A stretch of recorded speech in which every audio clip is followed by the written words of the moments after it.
pen in Lauren Carter's hand froze as the computer screen flashed a red warning, "System integrity threat detected."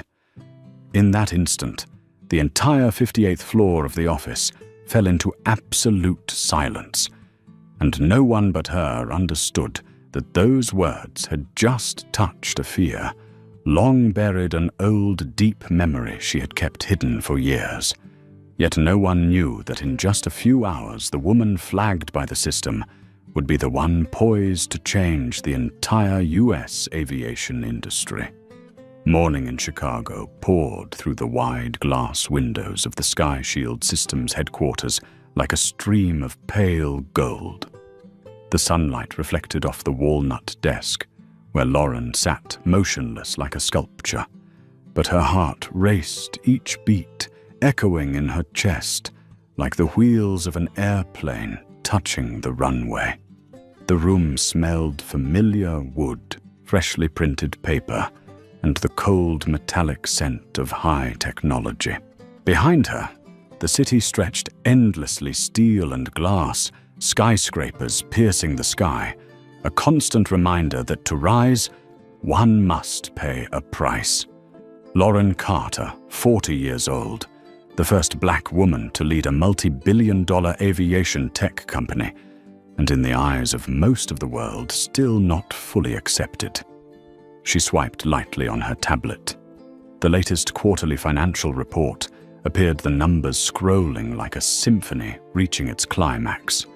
She had spent 10 years building Sky Shield, an artificial intelligence system that could predict flight incidents 48 to 72 hours in advance, a dream once dismissed as unrealistic, overly ambitious, and worst of all, a black woman trying to do this.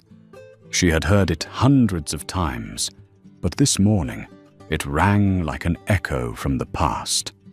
Outside the windows, planes taxied on O'Hare's runways, each silver aircraft slicing through the air like steel arrows.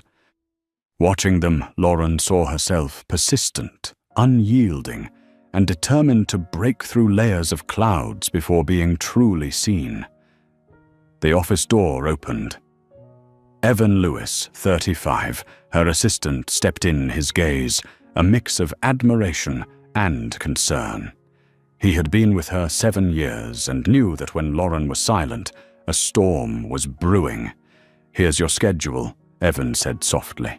"Horizon Air 482 departs at 1:15, and the Horizon CEO just confirmed via email that they will meet you in San Francisco tonight."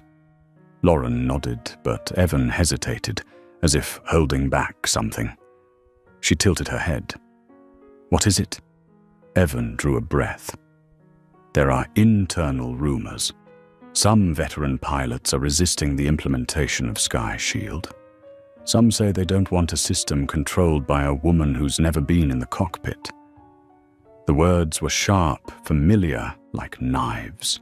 Lauren had thought herself immune, but she wasn't. She smiled lightly, though her eyes were cold. "Evan, you know the funniest part. They'll still have to rely on this system to keep their planes safe. They're afraid of losing power. That's all." Evan forced a smile. "They don't know you're the largest shareholder at Horizon." "Not yet," Lauren said, closing her tablet, "but soon." When Lauren stood, the building seemed to shrink beneath her. A slender woman moving with powerful steps, as if walking on the runway of her own life. Memories long buried surfaced despite the years. A small apartment in Southside, a damp winter, the wind whipping against the windows. Her mother, Angela Carter, arriving home near midnight, exhausted, yet her eyes bright as she saw 10-year-old Lauren hunched over her studies by the window, watching the planes again. "Yes, I just want to know what it feels like to be up there." Angela hugged her daughter, whispering, "You won't just fly, Lauren. You will make others fly safely. Do you hear me? You were born to do great things." Those words had stayed with Lauren all her life, even after her mother's sudden death from a stroke after a 16-hour flight, even after career counselors mocked her aviation dreams, even after colleagues stole her ideas, and the world told her a black woman should know her place. She had never forgotten. She never would. A phone vibration brought her back to the present. A message from the market intelligence team, Sky Shield performance at 93%. Horizon has not fully implemented. Volatility rising. Volatility. Clear enough Horizon was unsteady. Minor incidents increasing veteran pilots, resisting competitors trying to sabotage the Sky Shield contract. Lauren looked at the alert as if seeing opportunity. When the business falters, the truly powerful emerge. She whispered, "Time to board." The elevator carried her to the lobby where the bustle of guests passed by, oblivious to the black woman in the navy suit who was the mind behind the world's most advanced aviation safety system. To any passerby, she appeared simply as a successful businesswoman. But no one knew she held enough shares to control an entire airline's leadership. No one knew she was about to board a flight where the fate of an entire industry would be rewritten. And no one knew that in just a few hours, those who had underestimated her most would bow before the truth of their own eyes. Outside the building, Evan's car waited. Wind lifted strands of Lauren's hair across her calm face. She paused a moment, looking back at the building she had built from nothing. Then she stepped into the car. The Chicago sky above glinted metallic gray, the color of what was about to be broken and rebuilt. Lauren closed her eyes not to rest, but to prepare. She knew one thing: power is not given. Power is taken. Today, aboard Horizon Air 482, she would take it all. As Lauren stepped out of the car, the piercing cold wind from O'Hare Terminal cut straight across her face, like an invisible hand testing her composure. And then it happened. Not a storm of weather, but a storm of eyes. The kind she had grown far too familiar with: suspicion, judgment, evaluation, before a single word was spoken. The automatic glass doors slid open, and the chaotic airport world swallowed her like a tumultuous sea, where every sound from the announcements to the clattering of rolling suitcases merged into the rhythm of a busy morning. Yet to Lauren, those sounds meant little, compared to the quiet pulse of her intuition, a subtle alert that today would not be an ordinary flight. Check-in counter where prejudice always arrives on time. In Horizon Air's business class check-in area, the line was short, but the bias was unmistakable, etched as clearly as floor markings. Lauren approached the priority counter, passport and platinum membership card in hand. The agent, Brad Miller, 32, tapped away on his keyboard. As he looked up at her, approaching, his gaze slid over her face and down her navy suit. A fleeting moment, but Lauren recognized it instantly. Not the polite glance reserved for VIP clients, but the kind that tries to determine if you truly belong where you are. Brad tilted his head, repeating a familiar line, one she would remember tonight like a bitter prophecy. "Are you in the correct line? Light as air, but sharp as a blade." Lauren's heartbeat didn't skip. She had lived with these words long enough not to waver. "First class, Lauren Carter," she said, placing her membership card on the metal tray. Brad examined the card, then Lauren, then back to the card, as if searching for an anomaly. He began typing slowly, each keystroke deliberate. "You're certain this is a first-class reservation?" "Absolutely," Lauren replied, calm enough to give him pause over whether he should continue doubting. Meanwhile, at the adjacent counter, a white man in a grey suit approached.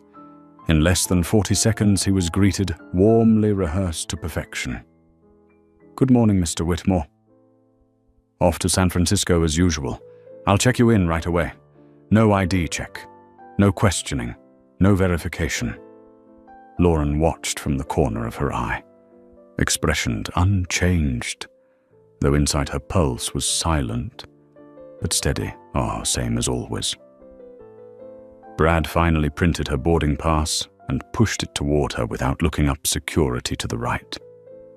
Next, she didn't need an apology, only to remember.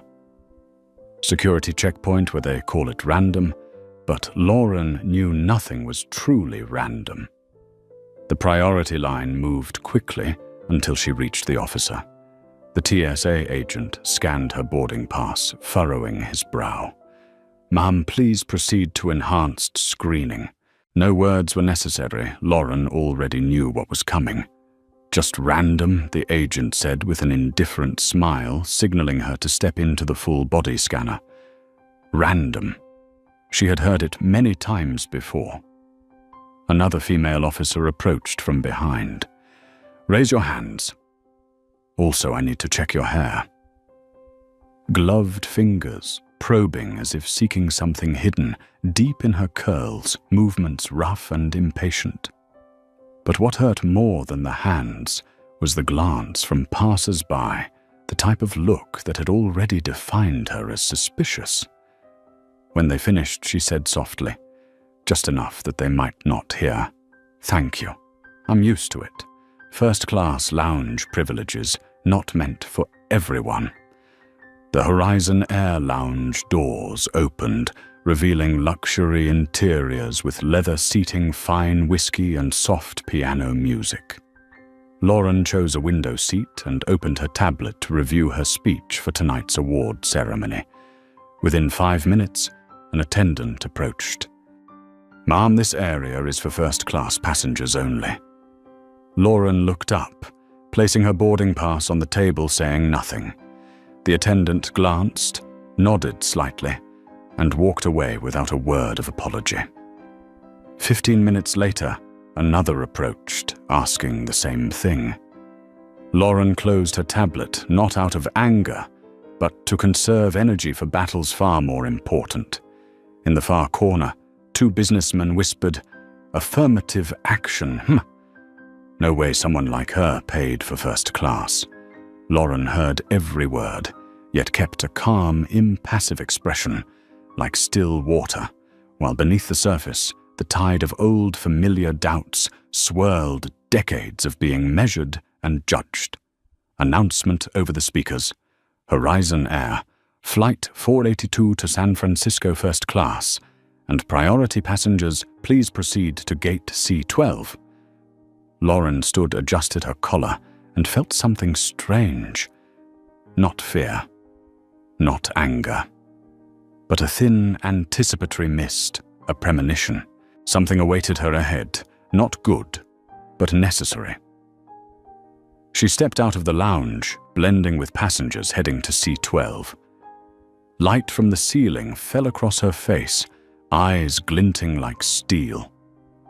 Then she heard the name over the speaker. Today's flight commanded by Captain Daniel Price, veteran pilot with 25 years' experience. Lauren froze for a heartbeat. Captain Price. The name. The man. The one who had stood in the boardroom 6 months ago, telling the executive team that her technology was unsafe, that a woman like her could not understand responsibility in the air. The one who had looked at her as though the future of aviation could not rest in the hands of a black woman. Lauren gripped her bag strap lightly, a warning sign this flight would not be ordinary and could very well mark the turning point of her life. The airport around her continued its noisy swirl, but in Lauren's mind, one thought resonated as clearly as a plane's wheels striking the runway. Let them underestimate her once more. For they did not yet know she was not just a first-class passenger. She held the fate of the entire airline in her own hands, and they were about to discover it in the most painful way possible. As Lauren approached Gate C12, she felt a familiar sensation she had hoped to leave behind, a strange, expectant silence before a storm. Not a storm of weather, but a storm of human eyes, a barrage always directed at those deemed out of place. Gate C12 glowed under cold white LEDs, passengers gathering behind the stanchions, the mingled sounds of announcements, rolling suitcases and children pleading for candy, forming a rhythm Lauren had heard hundreds of times. Yet today it felt different. Today, it was a warning. The first glance. Lauren stepped into the first-class priority line. An elderly couple ahead of her was greeted with warm, practiced smiles from the gate agent Karen Doyle, 38 platinum blonde hair, neatly styled a smile honed through hundreds of flights. "Have a wonderful flight," Karen said, in a tone so friendly it could have been studio recorded. But when Karen turned to Lauren, the smile vanished completely, instantly, invisibly to anyone not paying close attention. Lauren noticed immediately. "Boarding pass and ID, Karen," said her voice, flat and cold. Lauren handed them over calmly, as though this were a procedure ingrained since childhood. Karen glanced at her ID, but that glance said more than words. A black woman alone, neat luggage, smart suit, but no overt designer branding. Not the standard image of a first-class passenger in Karen's eyes. Yet she maintained professionalism until she spoke again. "This is the first-class lane." "You do know that, right?" The question was not for confirmation. It was a reminder. Evan had told her, "You'll have to get used to this." Lauren knew he was trying to protect her, but it was hard to get used to suspicion in every step, every glance. She pressed her lips into a small, polite smile. "I know," she said, placing her boarding pass in Karen's hands with a calmness that made the agent hesitate. Karen scrutinized the pass longer than necessary, as if hoping to find a mistake, a reason to say, "You're in the wrong line." But the pass was flawless, and finally the scanner beeped. A normal beep, but to Karen it felt like a light slap to her own bias. She returned the documents with a reluctant nod. "You may proceed if you wish." If you wish. Redundant words, and Lauren knew they were no accident. The jet bridge, the hallway of instincts. Lauren walked into the jet bridge air conditioning gusts, whistling through the metal tube like the airport itself exhaling. In that moment, Lauren felt a thin layer of invisible mist drape her shoulders. No one needed to tell her, but she could see clearly something very strange was unfolding today. Not the minor incidents at check-in, not the whispered doubts in the lounge, but the whole system seemed aligned to make her feel out of place, as if a hand were guiding it all. She lightly touched her small suitcase fingers, growing cold. Her instinct, the one that had saved her in hundreds of negotiations and dozens of acquisitions, was warning her. Her steps quickened, not hurried but decisive. Threshold of first class, where prejudice is wrapped in warm towels. Chief Flight Attendant Patricia Long stood at the aircraft door, 50 years old, grey-blonde hair tied back, a posture shaped by 25 years of service and the belief that experience needed no instruction. "Welcome aboard, ma'am." Her words caught as she saw Lauren, her eyes briefly flickering with analysis, calculation, and doubt, as if Lauren were a sudden test of fate she did not want to pass. "Boarding pass, please." Not a greeting, but an examination. Lauren handed over her pass. Patricia's gloved hand took it with undisguised caution, and then a small but telling detail. She inspected Lauren's boarding pass far longer than the white businessman before her, who had been waved through with only "Enjoy, sir." Returning the pass, Patricia said, First class is to the left. You understand a question echoing Karen's, a frightening coincidence. Lauren did not answer the rude remark. She only looked straight at Patricia, a faint but sharp smile, as if seeing through the mask. Patricia hesitated for half a second, then gestured her through, but Lauren had already seen Patricia was judging her. Incorrectly.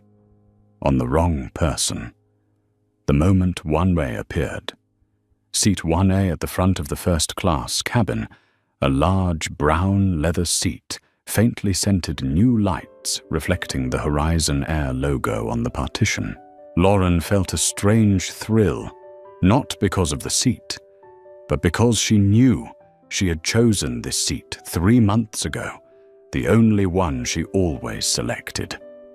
A position with a clear view of the cabin, easy access to exits a seat for someone who needed to control the situation. She opened the overhead compartment, placing her suitcase, when she heard, "Excuse me," Patricia's voice, no longer polite, no longer neutral, carrying a subtle accusation. "There may be a mistake. This is a first-class seat." Lauren turned her gaze icy. "I know," she said, presenting her 1A boarding pass again. Patricia inspected it, as if searching for evidence it had been printed at home. Then a man's confident, authoritative voice came from behind. "I believe you are in my seat." 1A. Lauren turned. A white man over 50, in an expensive suit with a burgundy pocket square. James Walker. His smile carried the confidence of someone who believed he was right, even without looking at his own pass. He extended it like a winning card. Patricia immediately turned to him, taking the pass, carefully inspecting it, but her gaze was completely different from when she held Lauren's, a gaze of trust. Both boarding passes marked Wasname. No system error. But someone did this intentionally. Lauren's nerves tensed. She knew this was no coincidence, not at all. Captain appears and all boundaries come to light. What's going on here?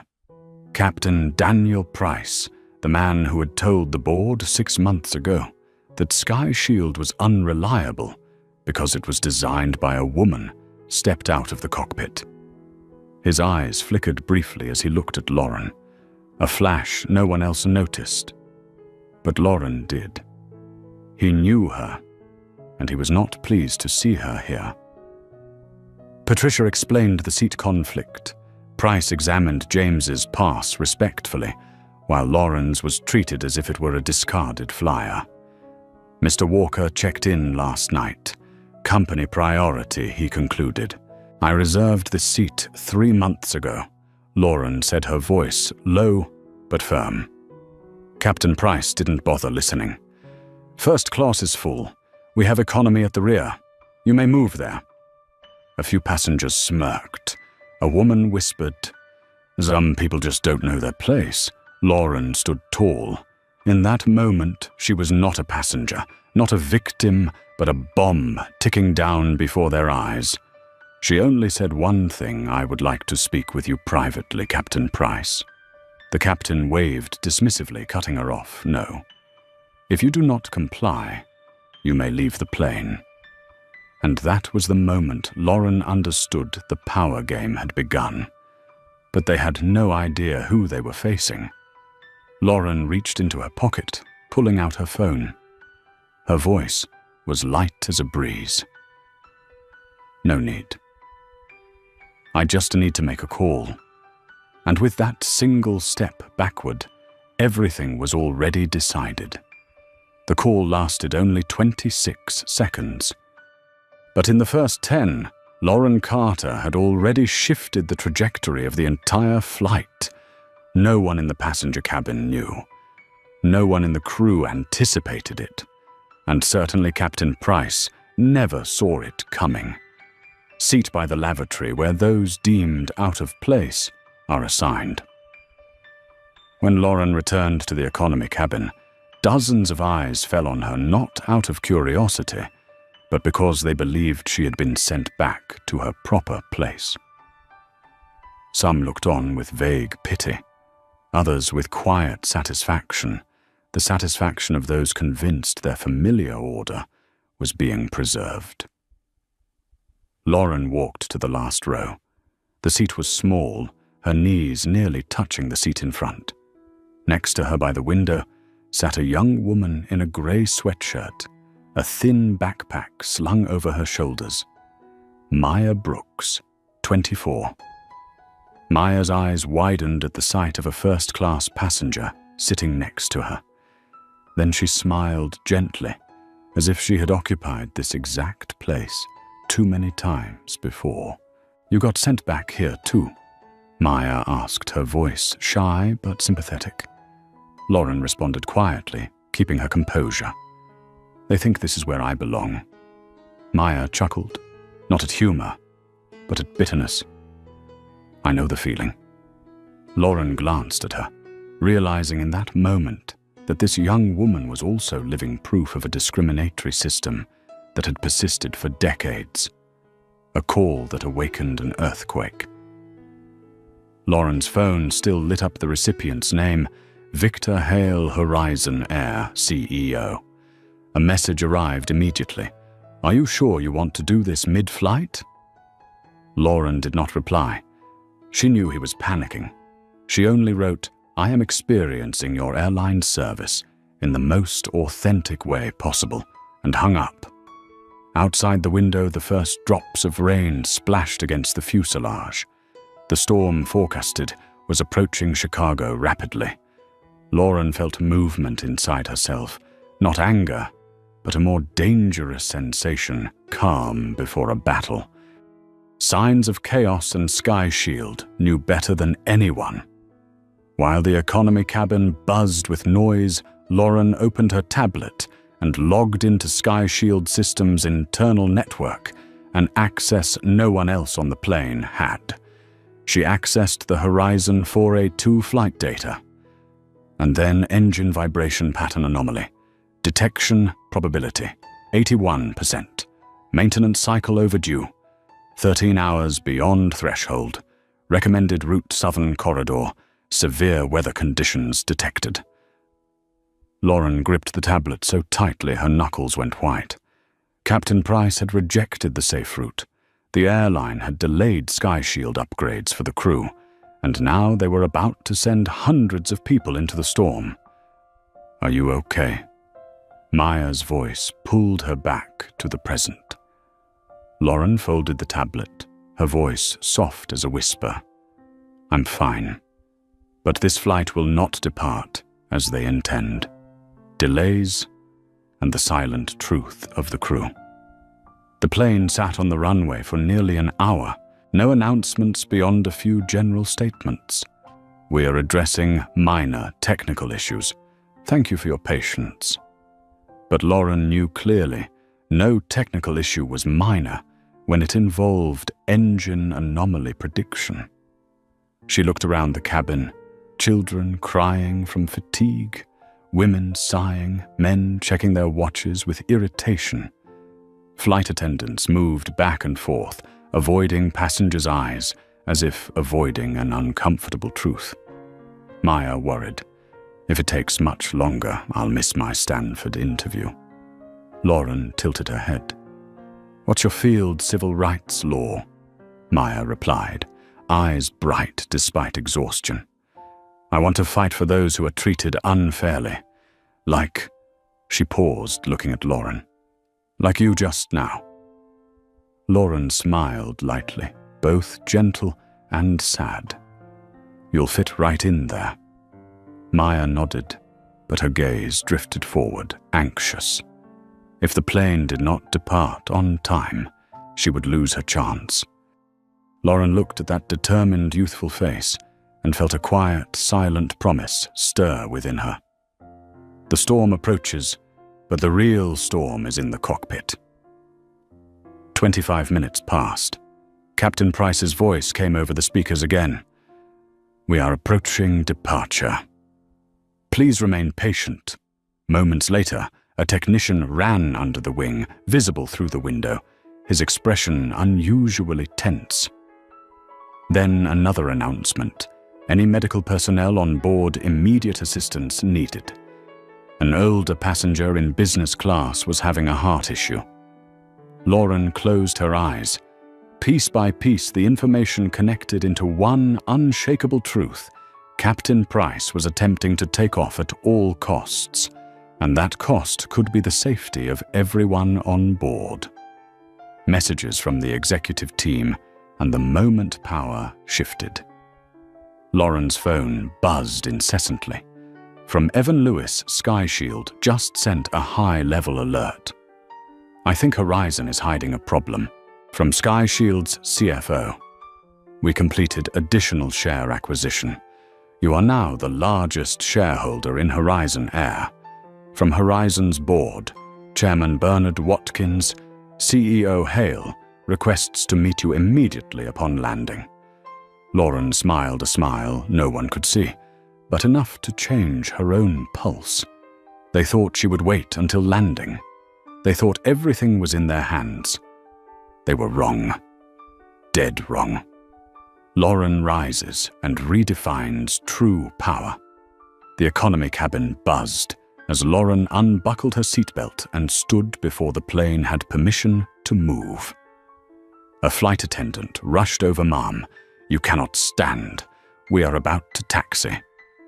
Lauren looked directly at the attendant, not angry, not raising her voice, only the gaze of someone who knew she held the entire balance of power. "I need to speak with Captain Price, immediately." "No," the attendant shook her head firmly. "This is a restricted area." Lauren spoke each word clearly, metallic in tone. "Then take me to someone who can make Captain Price listen." "And who are you?" Lauren cut him off with a single sentence that silenced the entire cabin. "I am the one who will decide the future of this airline, and of all of you." Her words fell in the cabin like a heavy object. The attendant's jaw dropped. Some passengers turned to her as if facing an undisclosed mystery. Maya stared at her eyes, wide with astonishment and hope. And in that precise moment, the speakers crackled again. Not Captain Price's voice, but the first officer's trembling slightly. "We have just received instructions from Tower. Horizon Flight 482 will return immediately to the gate." The entire cabin erupted in astonished murmurs. Lauren sat back down, buckled in, and in the dim light of the economy cabin, her eyes gleamed like molten steel. "I told you. This flight will not take off the way they wanted." When the announcement came over the speakers to return to the gate, the entire passenger cabin froze for a moment. Not from surprise, but because no one believed a Boeing as large as Horizon 482 could be halted just before takeoff, all from a single phone call that no one understood. But Lauren understood, and Captain Price was beginning to understand. As the plane turned off the runway, the engines throttled down, the fuselage tilted slightly and changed direction. Passengers who had frowned at the delay now leaned toward the windows. Everyone saw the long line of planes waiting for takeoff, but Horizon 482 was being given priority to turn around. A privilege both rare and costly. Maya whispered, eyes wide. "What did you do?" They actually listened to you." Lauren kept her voice calm. "They aren't listening to me. They're listening to someone with authority who they once underestimated." Maya looked at her like a puzzle, still unsolved. Unease spread into the cockpit. Captain Daniel Price slammed the console, the clicks of buttons ringing harshly. "What the hell is this? Who dares intervene with my flight?" His co-pilot, Elliot Marsh, younger and more timid hands, slightly shaking but trying to remain calm, replied, "Tower says, the order comes from very high, very, very high. They say we may not take off." Not take off, Price squinted. While I'm responsible for this aircraft, Elliot swallowed. Captain, I think this is serious. I overheard a technician say, a passenger in economy the back row has been in contact with the Horizon CEO. Price laughed dryly. Nonsense. Just someone trying to make a scene. Yet in that instant, his face twitched imperceptibly, a fear he did not want to admit, because he knew only a handful of people in the world could command tower priority like this. As the plane returned to the gate, the atmosphere changed. A soft hum of murmurs filled the cabin. What's happening? Why are we back? Is there a terrorist threat or a major mechanical issue? But what caused the sudden silence was when Lauren unbuckled her seatbelt and stood while the signal was still on.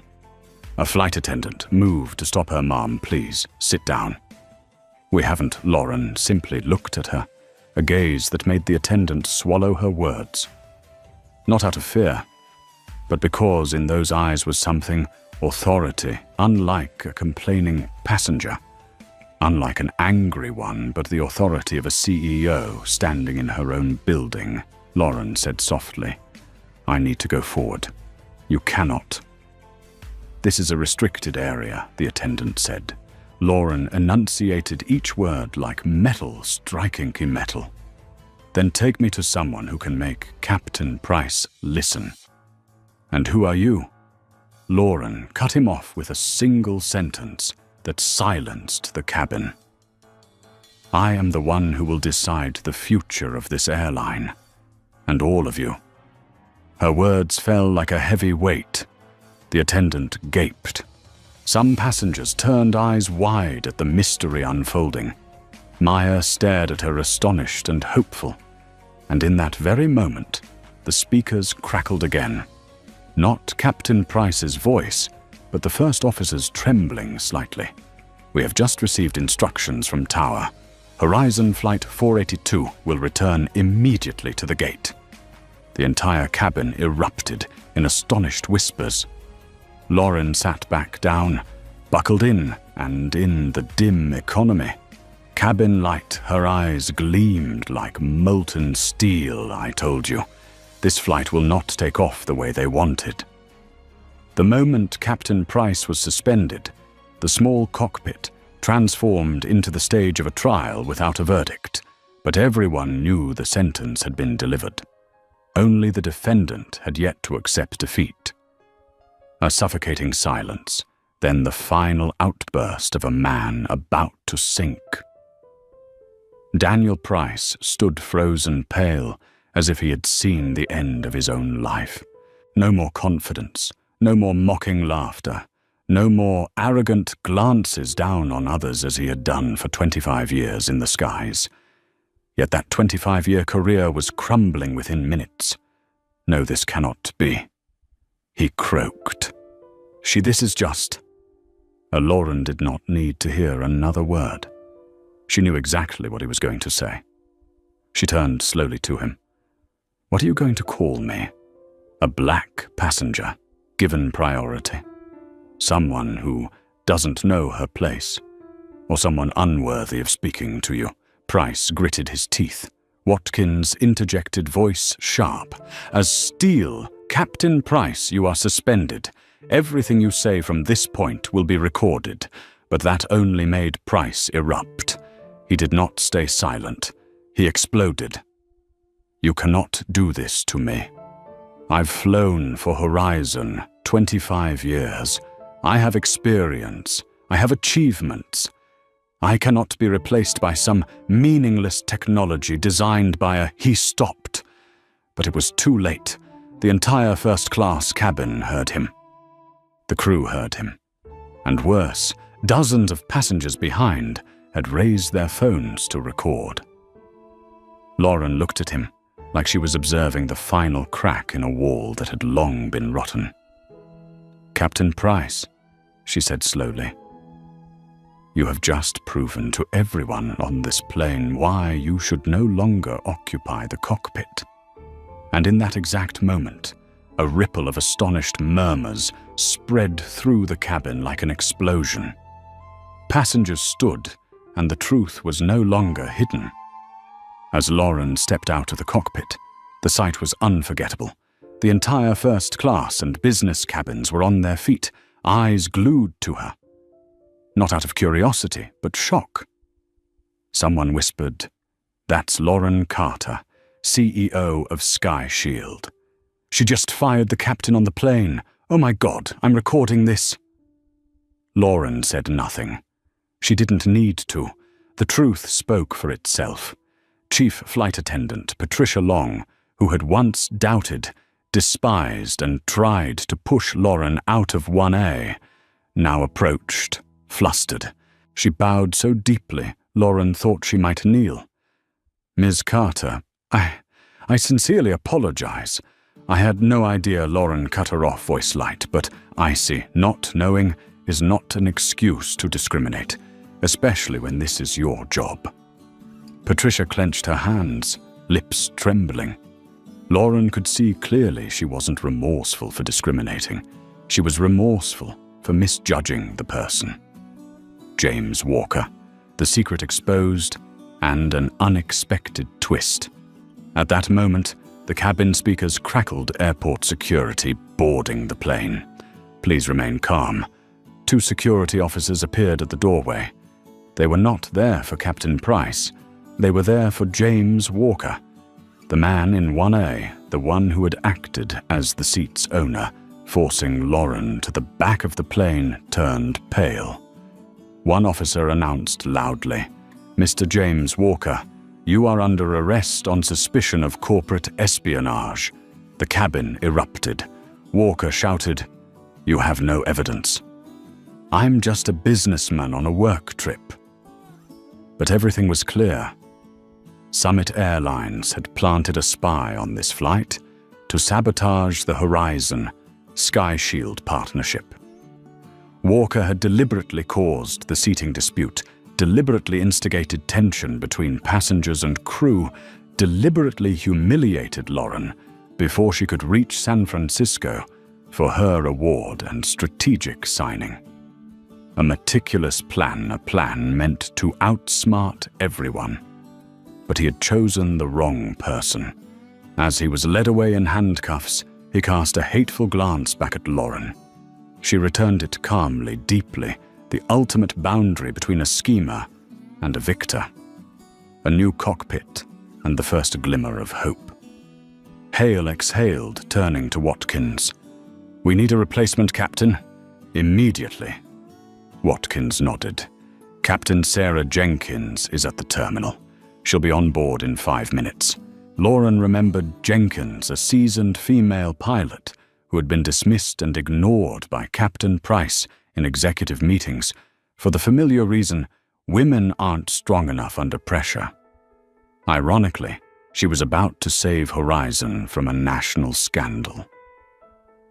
Lauren watched as Jenkins boarded, short hair, small frame eyes, sharp and focused like an arrow.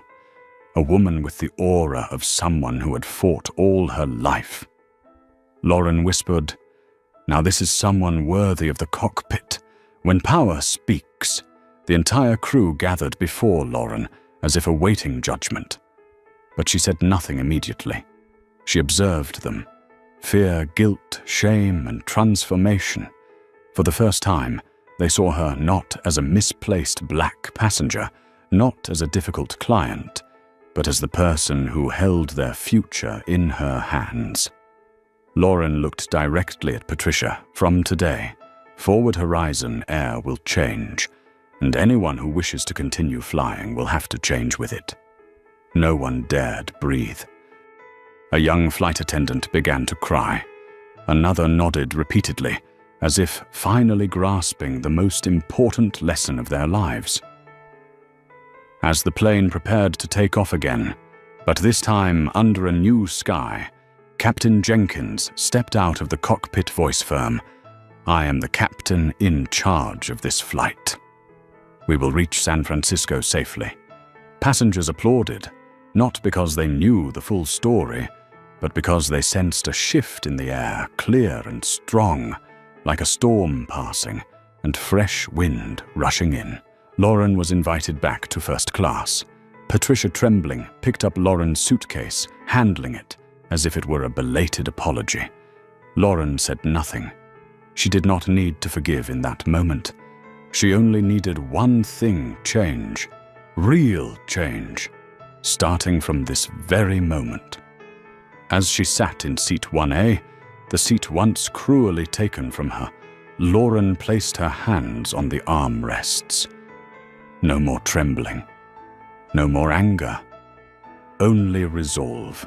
For she knew this flight was not just returning to the gate, it was turning around an entire system that had been wrong for far too long, and the one initiating that turnaround was herself.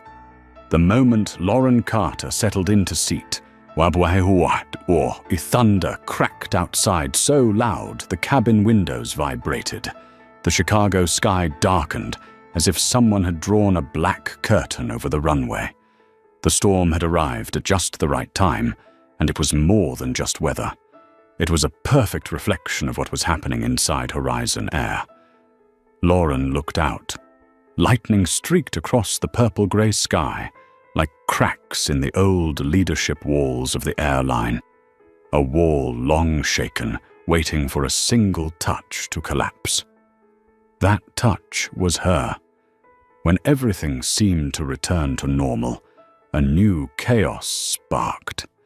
Passengers whispered in relief as Captain Jenkins took command. Smiles returned to a few faces, children cried less, and first class regained its usual elegance. But Lauren knew the system couldn't be fixed by replacing one person. This problem was bigger than any captain. It lay in Horizon's DNA. A young flight attendant approached, handing Lauren a glass of water, hands still trembling slightly. "Miss Carter, if you need anything, please just ask. We truly apologize for what happened." Lauren observed her, the red-rimmed eyes, the slightly shaking hands, the sincere gaze. Some people were worth saving.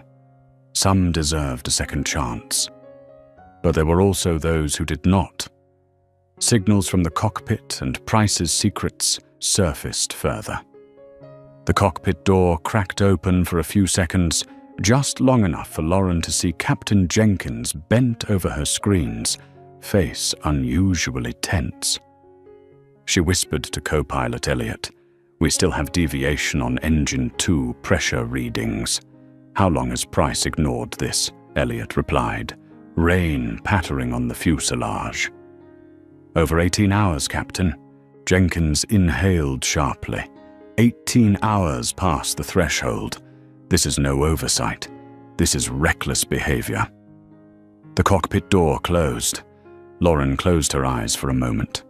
As she had predicted, Price's secrets were falling apart piece by piece, and what she now held in her hands was not only shareholder authority, but evidence. A sick passenger, the fear growing in the dark cabin. A flight attendant rushed through first class toward business. "We need a doctor. Is there anyone on board who is a doctor?" Lauren turned. Haggard breaths frantic, coughing a woman crying out to her husband. A young doctor stepped forward quickly. "He has a heart condition. I need to know where his medication is." A flight attendant answered, embarrassed and flustered medication in checked luggage. The doctor froze. "Why didn't you use the manifest system to locate passengers with special medical records?" The attendant went silent. Not because they didn't know, but because they dared not reveal the truth. Captain Price had disabled that feature, claiming it protected privacy. But in reality, he didn't trust Sky Shield's technology. Lauren stood abruptly. Years of labor research and battle to create Sky Shield, a system designed to save people like the unconscious patient just a few rows back, had been undermined by a stubborn, selfish man. Maya, initially in the economy row, ran up to first class, hands shaking. "Miss Lauren, I heard someone sick. Will the plane be safe?" Lauren placed her hand on the girl's shoulder. "Calm. From now on, we have the right people in charge." But she knew Sky Shield was warning far more than anyone imagined. Messages from the Horizon CEO, the fear spreading to the highest levels. Lauren's phone buzzed with a message from CEO Robert Hale. "We are convening an emergency meeting. Passenger footage of Price has gone viral on Twitter. Stock price is dropping. We need you in San Francisco to handle PR. Please." Lauren smirked slightly. Ironically, the man who had once belittled her in the Sky Shield deployment discussion was now pleading. Not gloating, not angry, just justice. She typed a reply. "Prepare for change. This is more than a PR crisis. Sent. No waiting for a response. From the shadows, a worse truth approaches." Captain Jenkins's voice rang out firmly. "Ladies and gentlemen, I am reassessing all safety parameters. Weather is deteriorating faster than forecasted. Please remain calm." Lauren looked out the window. Lightning exploded. The Chicago sky was no longer gray. It had turned coal black. At that moment, a flight attendant ran up, whispering into Patricia's earface, paling. "Captain Price, has he left the plane?" "Yes." Security escorted him off. "No. I just saw he's arguing with someone on the jet bridge." Patricia went pale. Lauren heard every word. A chill ran down her spine, not fear, but the foreboding of something worse forming. Captain Price was returning not to apologize, not to lament his career, but because he knew that if Lauren reached San Francisco tonight, every mistake of his would be exposed to the world. Lauren stood striding quickly toward the first-class cabin. Patricia called out, "Ms. Carter." "You can't go Thunder." Lauren turned, eyes cold but blazing. "I need to make sure he doesn't ruin anything else." The second confrontation and the dark Chicago night bore witness. As Lauren reached the front of the cabin, Captain Price's silhouette appeared behind the glass of the jet bridge. He was arguing with two security officers. "I need to speak to Hale to Watkins. They cannot let that person decide my fate." The words that person made Lauren pause. An attendant nearby, witnessing the scene, whispered, "He's losing control." Lauren stepped forward, just one step, but enough for the security officers to see. "Ms. Carter, keep your distance." Price saw her before they could react. He spun around, eyes bloodshot, hair, disheveled face twisted in defeat. "It's you. You destroyed my career. You don't deserve this." "You just," Lauren's voice, cut through low but louder than the thunder outside. "Say one more word, and it becomes permanent evidence in your termination file." Price clenched his fists, but he remained silent. Not out of respect, but because he knew every word spoken before the camera in this moment would be the end. Lauren looked straight into his eyes for the first time with no anger. Only the truth. "You destroyed your own career. I only lifted the veil for everyone to see." Thunder cracked again. White light flashed across Price's face, revealing every fissure of collapsing arrogance. Security led him away, permanently removed from the plane and from the skies. Lauren turned back to the cabin. Maya stood there, eyes wide, like a child seeing a comic book hero come to life. How are you so strong?" Lauren inhaled deeply. The ozone of the storm filled the air. "Not strong, Maya. I simply do not allow others' prejudices to determine my fate." The cabin rumbled as engines powered up. Captain Jenkins announced, "We will not fly into the storm. We will wait for a safe weather window." The entire cabin exhaled. Lauren sat back in seat 1A, fastened her seatbelt, And in that silent moment, she wondered, would this flight, with all its chaos, anger, discrimination, and revealed truths, mark a turning point for Horizon Air? The answer was unclear, but she knew one thing: she would make it so, by any means necessary.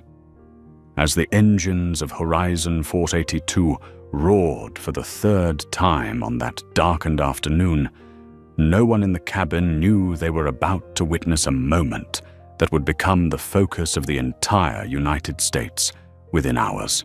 No one except Lauren Carter. Outside, the sky opened a narrow shaft of light like a crack in the storm wall over Chicago. The faint beam slipped across the frame of Seat 1A, illuminating Lauren's face, as if whispering, "It's time." Passengers exchanged glances, from doubt to respect. The first-class cabin was unusually silent, not because of the storm, but because of what they had just witnessed.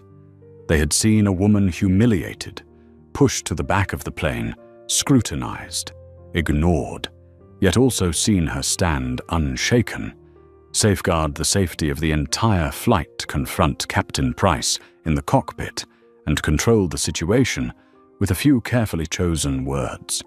A businessman behind Lauren whispered to his wife, "Did you see how she spoke to the Horizon CEO? It's like she's the real boss."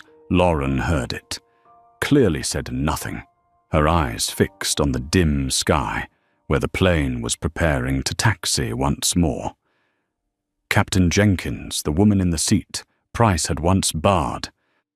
Her voice came over the speakers, firm and unwavering. "Ladies and gentlemen, I am the captain in charge of Flight 482. We are ready.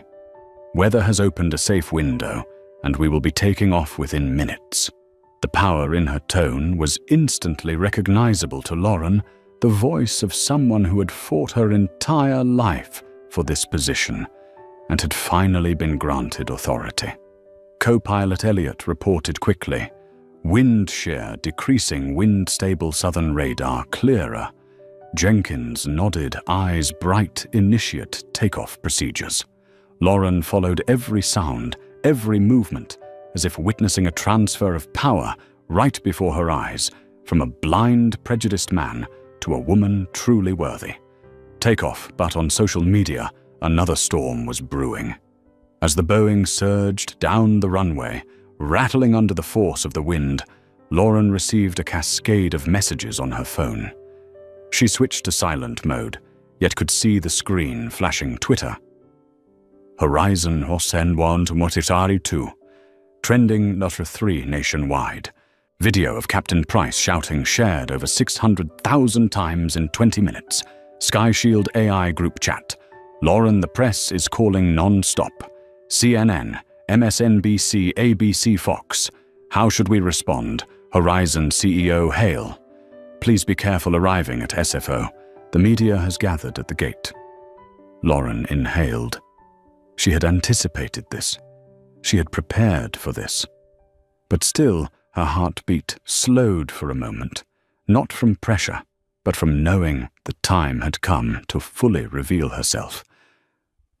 She opened her phone for a second and saw a tweet from a business-class passenger, black female CEO, pushed to economy but saved the flight. This isn't ordinary. This is the story America needs to hear. Lauren exhaled softly, a heavy sigh. This was the explosion point. No turning back. A conversation that changed two fates, Lauren and Maya. Once the plane reached stable altitude, Maya, the young economy passenger, was invited by a flight attendant to the empty seat next to Lauren. As she sat, she almost choked on her words. "Miss Lauren, I don't even know what to say. I've never seen anyone do that." Lauren smiled lightly. "You know, Maya, when I was your age, I also thought I had no power." Maya turned, eyes still red from emotion. "But you're strong," Lauren shook her head. "I was only tired from being underestimated for so long. One day you'll realize strength isn't innate. It's built from the wounds you endure." Maya swallowed hard. Do you think I could really become a civil rights lawyer? Lauren looked at her for a long moment, seeing all the dreams still unformed, all the fears hidden beneath her determination. Not only can you, Lauren said you must. Maya lowered her head, hands clutching her coat. The gesture of someone holding hope with all her heart. Another secret revealed, and Lauren realized Price had not acted alone. As Maya returned to her seat to fetch her belongings, Lauren reopened her tablet. Sky Shield was still running real-time flight data, but one detail darkened her expression. Unauthorized access, detected pilot terminal logs, user attempt, or Price, maintenance override. Price had accessed the maintenance control system just 1 hour before boarding. He had deliberately misreported the safety status to prevent Sky Shield from detecting faults. Lauren felt a chill run down her spine. Not because of Price, but because something far more frightening. No pilot could do this alone. There was another account aiding him. Someone inside Horizon had deliberately helped Price hide the maintenance error. This was no longer a personal mistake. It was a systemic violation. Lauren gripped her tablet tightly. The storm outside had passed, but the real storm was still waiting for her in San Francisco. Captain Jenkins, the voice of a new future. Her voice came again over the speakers. Ladies and gentlemen, we have cleared the bad weather zone. The sky ahead is clear. Rest assured, I will bring us to San Francisco ahead of schedule. Passengers applauded, not because of the schedule, but because they trusted this voice more than any they had heard on the flight. Lauren watched Captain Jenkins through the cockpit window. She saw her mother, herself, all the women who had ever been told, "You don't belong here." And she knew this was living proof of why Sky Shield needed to lead Horizon Air into the future, with strength, with ethics, and with truth. A rare moment of calm before the next battle. Lauren leaned back in her seat. For the first time during this chaotic journey, she allowed herself 10 seconds of relaxation. Eyes closed. Breathing slowed. But the instant her eyes shut, her phone vibrated a message from Board Chairman Watkins. "Prepare your statement upon landing. The press is gathered at the SFO gate, and rumors say rival Summit Air has released a story attacking you. A media war is beginning." Lauren opened her eyes. In them there was no worry. Only fire. They want to fight. Fine, I've been on the battlefield my whole life. She straightened her collar, tightened her seatbelt. Horizon 482 surged forward through the darkened sky, and in seat 1A, the woman they had once tried to push near the lavatory was preparing to rewrite the history of the entire aviation industry. As the wheels of Horizon 482 touched down on the San Francisco runway, the plane tilted slightly, then straightened like the first exhale after a suffocating storm. But Lauren Carter knew this was not a sign of an ending. It was the overture, the opening notes for the battle she had spent her entire life preparing to face. San Francisco at dusk was a blend of sea mist and fractured golden sunset, but today it was anything but gentle. It was bustling loud waiting for her. Outside the window of seat 1A, Lauren saw a long line of media vehicles along the tarmac, camera lights flashing like artificial lightning. A flight attendant swallowed nervously. Oh my, she's famous already. Patricia Long stood still, her eyes no longer filled with derision, but with a mixture of respect, fear, and awakening. Lauren exhaled slowly. She knew that when the aircraft door opened, she would step into the center of a nation stirred by injustice, discrimination, and the arrogance of those who thought they were untouchable. But she did not shy away. She walked straight into it. The seatbelt sign dinged off, and the moment of authority was established. Captain Jenkins's voice came over, clearly commanding, "Welcome to San Francisco. We will pause briefly for security procedures. Please remain seated until the seatbelt sign is off." As the ding sounded, nearly half the passengers rose, almost simultaneously, not to retrieve luggage, but to look back at Lauren. A middle-aged man, one who had looked at her with suspicion in the Chicago lounge, raised his hand, not to wave, but to applaud. One clap, then another, and then the entire first-class cabin erupted in applause that echoed throughout the plane.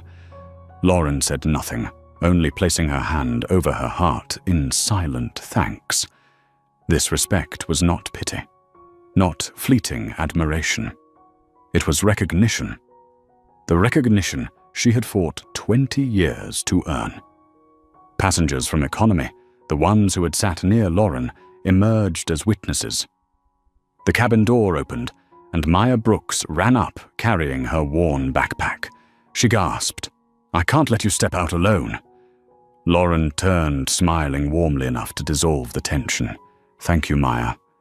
Maya looked at her, like the first star breaking through a dark sky. "I'll tell this story at Stanford. I'll say I saw justice done on a flight." Lauren placed her hand lightly but firmly on her shoulder. "Not just justice, Maya. Justice is made. People like you will carry it forward." Maya swallowed hard, holding on to her coat, the gesture of someone grasping hope with all her heart. Not out of weakness, but because she realized she stood beside someone who had imparted a lesson no book could teach: courage in the face of injustice through strategy, not just anger. The airplane door opened, and California witnessed a shockwave. Click. The fuselage door swung wide. Flashing lights poured into the cabin like snow from a bright white sky. Reporters jostled cameras aimed directly at the doorway, chaos erupting. "It's her, Lauren Carter is stepping out. Clear the way. Replay the moment she steps out. Horizon 482. The flight of the year." A security officer looked at Lauren Ms. Carter. "We will escort you separately." Lauren shook her head. "No, I do not avoid the truth. I step straight through this door." The officer's eyes widened. Rarely does anyone dare face the media. At the moment, a scandal explodes. But Lauren, she was not ordinary. She stepped out, and dozens of lights hit her like sunlight, amplified 1,000-fold. The executive waiting, and a trial without a jury. At the bottom of the stairway, CEO Robert Hale and Chairman Bernard Watkins waited. Hale's face was paler than when Price confronted him before. His sleeves wrinkled, tie loose, sweat beading on his temples. Watkins, calmer, but his eyes betrayed fatigue, stood straight, hands behind his back, like a general awaiting a battle report. As Lauren approached, Hale said, "Ms. Carter, we are deeply sorry. We never imagined something like this could happen within our own airline." Lauren studied him long enough for Hale to drop his gaze. "You never imagined because you never looked closely," Lauren said slowly. "These acts of discrimination are not new. They simply had never been recorded, never exposed." Watkins stepped forward. "We need you in an emergency meeting tonight. Everything is moving too fast." Lauren interrupted, voice soft but firm enough to halt a media storm. "I will attend, but first I will speak to the press." Hale blinked. You want to make a statement immediately, without preparation. We need a formal release." Lauren looked at him like an adult gazing at a child trying to hide a mistake. "I do not need preparation. I speak the truth. And sometimes the truth requires no thick file. It only requires enough courage to speak it." The press conference, the moment an entire industry had to face itself. Lauren approached the temporary podium at the terminal exit. Dozens of microphones pointed at her like a forest of steel. Reporters asked, "Ms. Carter, can you confirm you experienced racial discrimination on the flight? Did Captain Price really jeopardize the safety of the flight? Was Horizon 482 an organizational failure or individual negligence?" "Will you sue Horizon?" Lauren raised her hand. Silence fell. The San Francisco sea breeze blew gently. Salt mist caressed her hair. And Lauren said, "I was underestimated. I was judged. I was pushed out of a seat I had paid for." Every microphone captured each word, amplifying it into the air. But the issue is not me.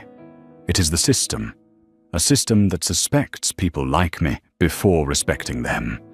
Reporters wrote down every word. On that flight, I saw safety protocols ignored, warnings overlooked, and a crew afraid of a man who once wielded power, but now reduced to bias. Bernard Watkins bowed his head, acknowledging the truth. Lauren continued, "But I also saw the good. I saw a captain willing to change. I saw flight attendants embarrassed yet ready to correct their mistakes. I saw passengers stand up for what is right." Then she concluded, "I will not sue Horizon Air. I will reform Horizon Air. And I start today." The crowd erupted. A few moments of privacy, the exhaustion, and steel merging. As the press was guided away, Lauren stood alone briefly. She closed her eyes. A day of chaos. An entire system against her. A nation watching her every move. But in the darkness behind those eyelids, Lauren smiled. Not a victorious smile, but the smile of someone ready for the next chapter. She opened her eyes. And now she whispered, "It's time to rewrite Horizon." Her footsteps echoed across the polished floors of San Francisco Airport, each step a drumbeat, signaling the beginning of a revolution. The board meeting at 9 that evening was unlike any Horizon had ever experienced. Not because of the flight incident, not because of media pressure, but because for the first time in the airline's history, true power didn't rest in the hands of those at the head of the table. It rested in the hands of a 40-year-old black woman who entered the room with such calm authority that those seated below felt a tremor. Lauren Carter. No longer a passenger on Horizon 482. No longer a brilliant chief technology officer. No longer the woman underestimated in an economy seat. Today, she was the one with the authority to shape the future of the entire airline. The boardroom door closed, and Horizon faced its naked truth. On the wall, a large screen displayed charts. Horizon stock down 17% in just 3 hours. The press called it the worst racial discrimination event in aviation this year. Hashtag Duarte Horizon remained top 3 nationwide. CEO Robert Hale stood at the head of the table, hands trembling slightly as he closed his files. "Thank you all for coming." His voice was hoarse, and especially, "Thank you, Lauren, for preventing that flight from becoming a disaster." Watkins, the board chairman, stood, eyes sweeping the room. Today our airline revealed its deepest failures, embedded discrimination, operational stubbornness, and the arrogance of those who thought they could not be wrong. Heads bowed. Lauren stood, straight hands, resting lightly on the back of her chair, the posture of someone who needed no authority to wield power. "Before I speak, I want everyone to hear this." She scanned each person. "I am not here for revenge. I am here to rebuild." The room fell utterly silent. Lauren outlined Horizon's failings, the things no system could fix without starting with people. She activated the Sky Shield display on the wall. Flight 482 data appeared. Warnings disabled by Captain Price procedures. Overridden maintenance reports falsified. "This is Price's doing," Lauren said. A board member paler than paper stammered, "We're sorry we didn't know." Lauren turned eyes fixed on him. Not knowing is not innocence. Not knowing means you did not want to know. Her words hit the room like a heavy stone, dropping onto still water. Lauren continued, "Horizon does not need an apology. Horizon needs a complete overhaul." Watkins nodded. "And we want you, Lauren, to lead that overhaul, an offer not everyone would ever receive. And no one was more deserving at this moment than her, a new title but in reality unprecedented authority." Watkins slid a thicker envelope toward Lauren. "We propose appointing you executive chairwoman of Horizon Air with the highest authority over culture operations and safety." Hale added, "You will oversee the entire training system personnel and Sky Shield deployment." A long silence enveloped the room. Lauren opened the envelope. White paper, Horizon's silver-blue logo, her name in bold. She looked up. "Before I sign," Lauren said, "I want one condition." Watkins held his breath. "Speak." Lauren placed the envelope down, voice deep but resonant like an airplane engine slicing through the sky. "I want Horizon to be the most diverse, transparent, and safe airline in America. No more concealment, no more excuses, no more patchwork.